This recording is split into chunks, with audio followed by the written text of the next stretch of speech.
eu tenho algumas lições sobre amor próprio que eu tenho certeza que você vai amar saber. Por quê?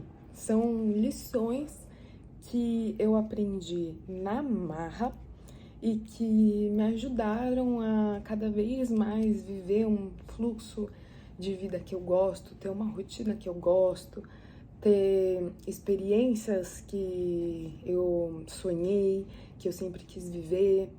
E por mais que a vida tenha seus altos e baixos, eu acredito que com o amor próprio a gente consegue manter uma certa estabilidade, ou até quando a estabilidade não está, quando a gente se desmorona, a gente consegue se levantar mais forte, a gente consegue se reerguer mais poderoso.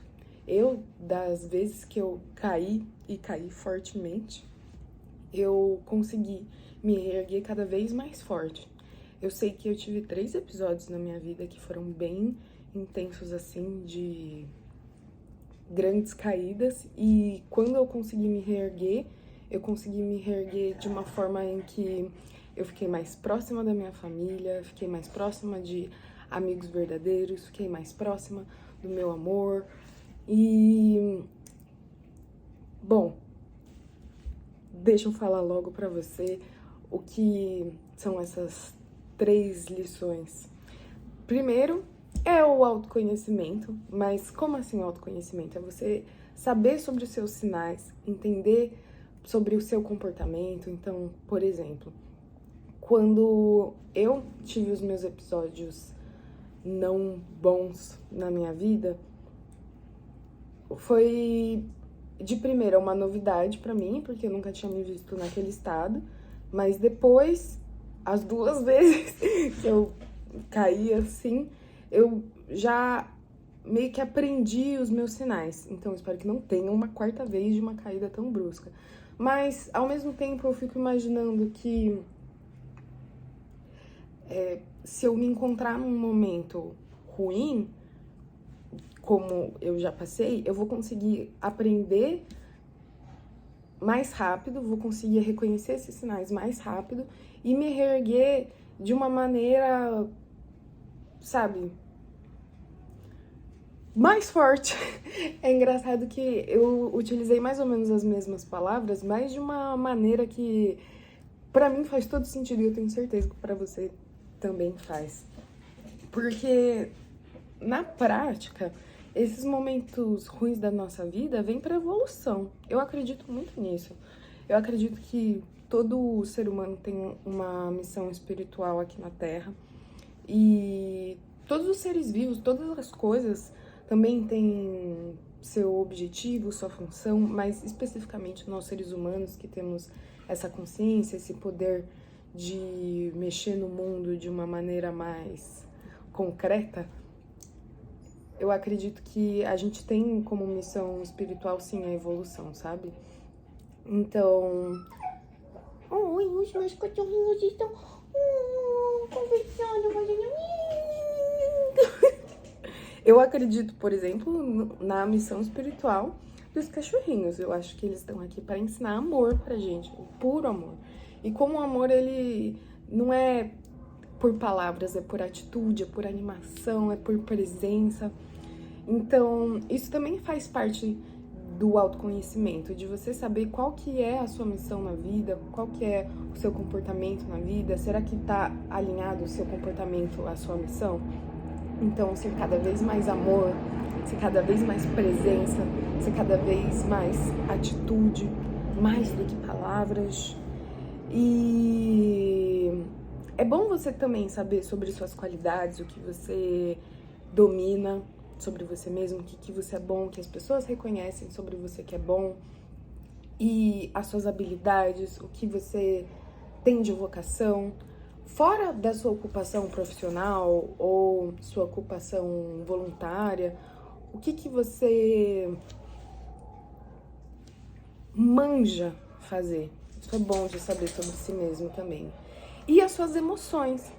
Eu acredito que esse autoconhecimento dos seus sentimentos, de entender, olha, muitas vezes eu me sinto feliz, eu me sinto triste e tá atribuído a essa situação, a esse gatilho. Então, por exemplo, uma coisa que eu reparei recentemente na minha vida é que, obviamente, eu me sinto muito feliz quando eu viajo. Enquanto eu tô viajando, eu me sinto, tipo, numa adrenalina extrema. E quando eu volto para minha rotina normal, quando eu volto pro meu porto seguro, pra minha casa, bate uma coisa de, nossa, caramba, preciso da próxima adrenalina. E esse meio termo dá uma sensação assim, tipo, uou. Wow. Então eu preciso me policiar nessas horas para manter um equilíbrio, sabe? Porque isso me ajuda muito a continuar com foco para, por exemplo, conquistar mais e procurar mais meios de viajar, por exemplo. Mas, lógico, eu tô falando sobre coisas leves aqui. Eu acho que pra gente falar sobre coisas mais delicadas e mais pesadas, sempre é importante o acompanhamento de um profissional, tipo um terapeuta. E, por exemplo, pra mim, parte das minhas emoções tem muito a ver com comida também, com alimentação. Então, pra mim ter um acompanhamento de nutricionista foi muito bom, porque eu conseguindo comer melhor, conseguindo ter uma dieta mais regrada, conseguindo ter o magnésio, o cálcio e todas as coisas necessárias para que as emoções se regulem, eu comecei a sentir um bem-estar muito maior também. Então, saiba que você pode conseguir se consultar online com profissionais de maneira acessível na rede Metamorfose de Telemedicina. E, bom, pra mim, eu sempre fico falando da metamorfose porque eu sinto que é uma das grandes missões da minha vida, além da arte, de estar sempre produzindo pedaços de autorrealização, que pra mim é a arte, tanto a música, quanto a escrita, quanto audiovisuais, eu gosto muito. Mas eu sinto que essa questão da saúde, nossa, é muito, muito, muito importante. E, enfim, pra mim isso é uma forma de autocuidado. Tanto me consultar com profissionais de saúde quando eu sinto a necessidade, quanto produzir arte. E tudo isso que eu falei, eu acho que é uma maneira de eu me cuidar tanto fisicamente quanto emocionalmente. E essa é a minha segunda lição, essa prática de autocuidado que vai muito além do skincare e academia, embora a academia seja muito importante. Eu acredito que essas são práticas que pra mim vale muito, muito a pena.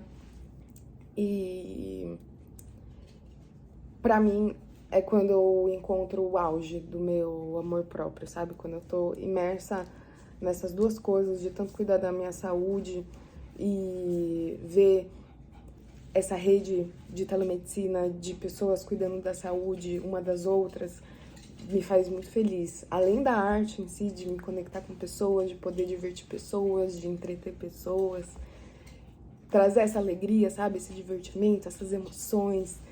E a música é muito sobre isso também, né? Sobre aumentar a frequência, sobre conseguir se expressar, sobre conseguir se liberar. Eu acho que isso é muito incrível. E, ao mesmo tempo que, já que a gente entrou nessa questão um pouco da música, de se expressar e tal, eu me sinto livre aqui para compartilhar com você coisas que eu senti na área musical, muito mais do que na área da literatura, porque eu acredito que, pelo menos na minha trajetória, assim, quando eu publiquei os meus 2 livros, eu não tinha uma coisa de comparação, assim, com outras escritoras, outros escritores, outros livros. Eu, na verdade, só queria produzir um livro muito, muito bom. E, graças a Deus, ele foi chamado para uma editora, a gente publicou, ele foi para a Bienal do livro, tanto do Rio quanto de São Paulo.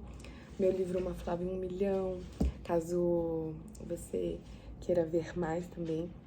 Mas, já na área da música, por mexer mais com a minha imagem, eu sentia uma comparação um pouco maior. E daí é muito louco isso, porque essa é a minha terceira lição sobre amor próprio, evitar se comparar.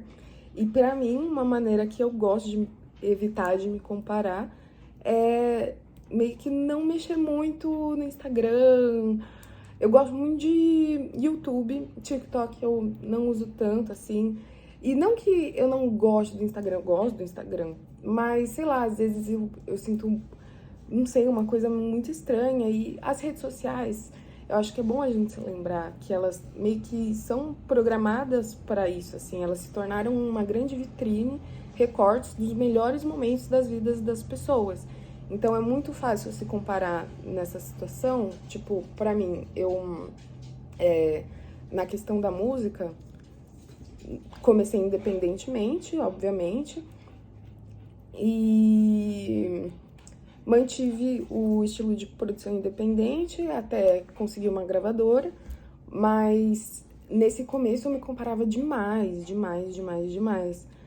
com outras trajetórias de artistas, e é uma coisa que é um exercício diário pra mim evitar essa comparação e, tipo, chegar e abrir o Instagram só quando eu tô com a cabeça bem boa e procurar inspiração. Tipo, procurar outras artistas pra me inspirar de tal forma em que eu possa fazer uma arte melhor, possa produzir uma arte melhor. Então, essa questão de se comparar, principalmente nas redes sociais, é algo a se evitar, que eu coloquei um pouco do meu exemplo aqui, como a terceira lição de amor próprio. Mas daí eu vou colocar um bônus de lição de amor próprio, que é você se lembrar também todos os dias e colocar muita gratidão a coisas que você já tem, que você já é. Por exemplo, as minhas crianças lindas e fofinhas, meus cachorrinhos estão aqui comigo, eu sou muito grata por eles terem me escolhido e por a gente se escolher todos os dias, de viver nessa harmonia de família. Agradeço muito a minha família, agradeço muito ao meu amor, agradeço muito aos meus amigos, agradeço muito ao mundo por existir e por ser um lugar pra gente desbravar e conhecer cada vez mais paisagens incríveis, arquiteturas incríveis, passeios incríveis e pessoas incríveis com histórias incríveis. Isso me dá, nossa, uma sensação muito boa só de falar sobre isso. E eu fiquei sabendo por cima, porque não trago fontes aqui nem nada, mas que teve um estudo que fizeram sobre pessoas que todos os dias anotavam ou falavam, tipo, 5 coisas pelas quais eram gratas, outras pessoas que não falavam nada, que era neutro, e outras pessoas que anotavam 5 coisas que tava pra reclamar, sabe? Questão que tava agoniando, sei lá o quê. E, obviamente, que as pessoas que anotaram coisas que são mais gratas se beneficiaram a longo prazo, tanto de conseguir ter uma rotina mais fluida, conseguir ter um divertimento, uma leveza, uma paz em seu dia a dia. E pra mim, eu acho que tudo isso se consolida em amor próprio, sabe? Então, quando o ano novo vem, a gente pode começar com o amor próprio, se lembrando de se amar, porque, afinal de contas, é isso que vai te ajudar a viver o melhor ano da sua vida.